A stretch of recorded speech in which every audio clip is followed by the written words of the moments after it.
I plan on taking my own life very soon. Why shouldn't I? Well, I'm going to assume this isn't a casual question, that's been put out for the purposes of display. Well, the first thing I would say is you have to think very carefully through the consequences of that for other people. So I've had clients in my clinical practice who never recovered from the suicide of a family member. Decades later, they're still torturing themselves about it.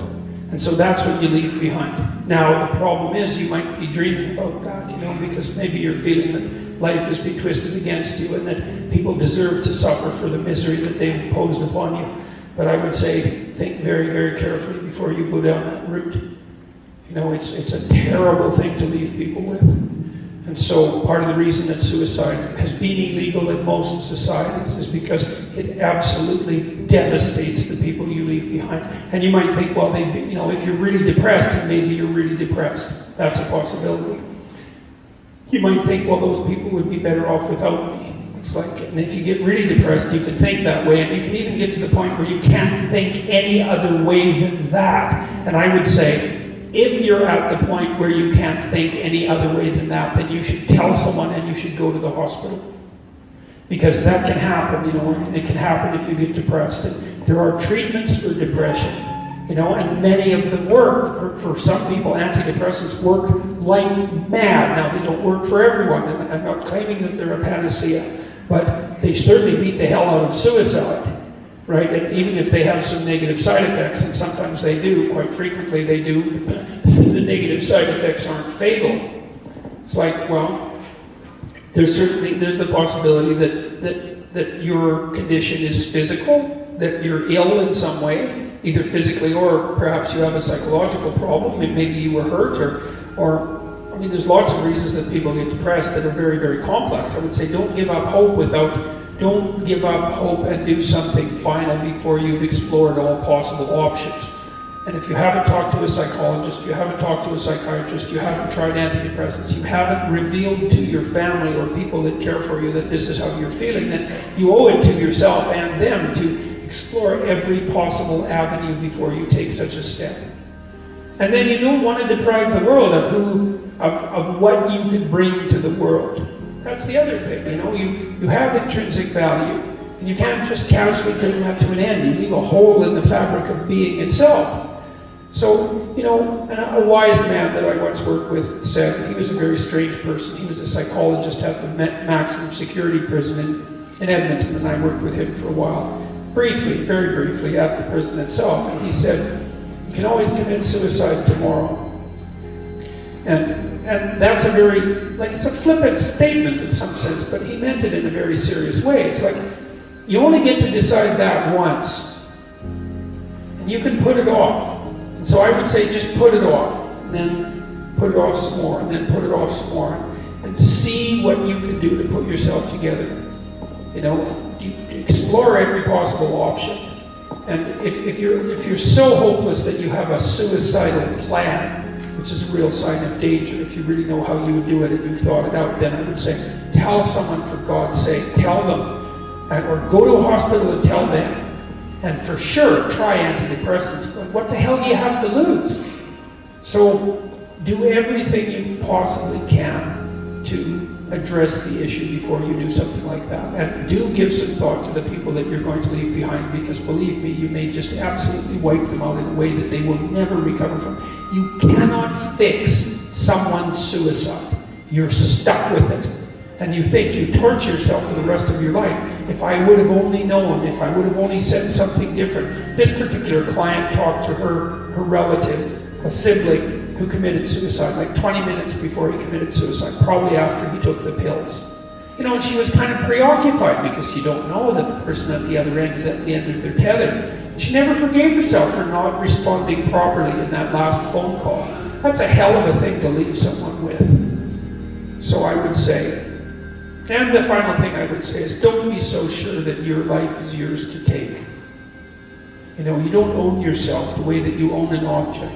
You have a moral obligation to yourself as a locus of divine value, let's say. You can't treat that casually. It's wrong. So those are the reasons. Explore everything you can explore to put yourself back on your feet. All the things, there's all sorts of treatments for depression. Don't leave the people around you with that to suffer from for the rest of their lives. Don't underestimate your value in the world. And don't underestimate the fact that suicide is wrong. And so those are 4 reasons why you shouldn't end your life soon, or at all, for that matter. So.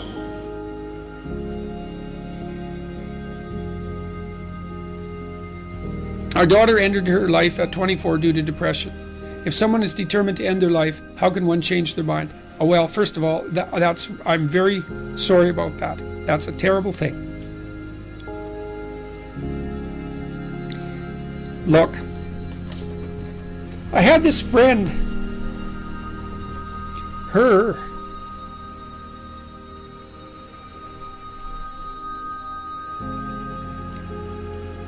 sorry. There's been a lot of depression in our family, so it's a question that cuts close to the bone. Anyways, I had this friend, a friend of my parents, and her granddaughter committed suicide, you know. She was just beating herself up about that. What could have I done? What could have I done differently? This is the problem with suicide. It leaves everybody behind thinking, oh my God, what could have I done? I could have treated the person better. I could have listened. I could have been there. It's like, and she was just beating herself up about this, really feeling that she wasn't a useful person, that she'd failed as a grandmother. She's a really good person, you know. And so I went for a walk with her, and I said, and she's married, and she likes her husband, and he's a really good guy. And I said, look, you're blaming yourself for your granddaughter's suicide. It's like, are you blaming your husband? Are you sitting him down and telling him what a useless bastard he was as a grandfather because his granddaughter committed suicide and how he failed completely? She said, no, I'd never do that. So I said, well, don't do it to yourself. No. Depression is a terrible thing. And many, many, many things cause it, and we don't understand. We understand some of them, but lots of them we don't understand at all. You know, sometimes people get depressed because they're really sick. We know that depression can be an inflammatory disease. It might be associated with autoimmune dysfunction. There's lots of reasons that people get depressed, and depressed people can go places that are so dark you just cannot imagine it. And it isn't necessarily the case that you can always rescue someone, you know. But drowning yourself in the aftermath of a suicide is not helpful. So there's a good room for self-forgiveness there, you know. I mean, maybe you did some things you shouldn't have done that were reprehensible and all of that, but you don't want to beat yourself up.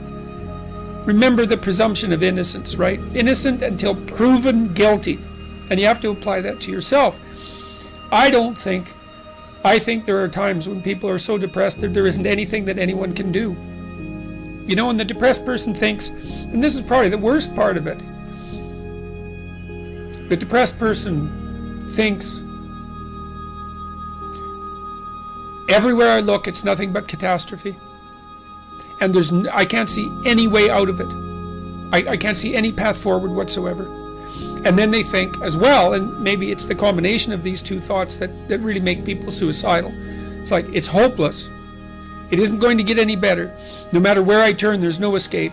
The suffering is unbearable. And I'm absolutely no use whatsoever to anyone. It would be better for everyone if I was just gone, because if I'm not so much of a burden now that it's going to destroy their life, then I'm going to be that much of a burden in the future. And so it's hard to imagine what that's like for people, but it's dreadful. And there's lots of ways you get there. And so you can listen to people, you can desperately encourage them to seek the help they need. You know, like I've seen antidepressants work miracles on very, very many people. Now, they don't work for everyone, and they're not a panacea, but you know, they have side effects and all of that. But one of the side effects of untreated depression is that you kill yourself, and there is no recovery from that, and the probability is actually rather high. So You can go to war with them about antidepressants. If the person can't get out of their depression and they're suicidal, it's like, what do they have to lose? 1 month on antidepressants. They'll know. Well, they might have to experiment longer, because it would depend on, some people respond better to some classes of antidepressants than the others. It's worth having a war with someone if they're in dire straits and they won't do everything they can to get better. ECT works, electroconvulsive therapy works for intractable depression.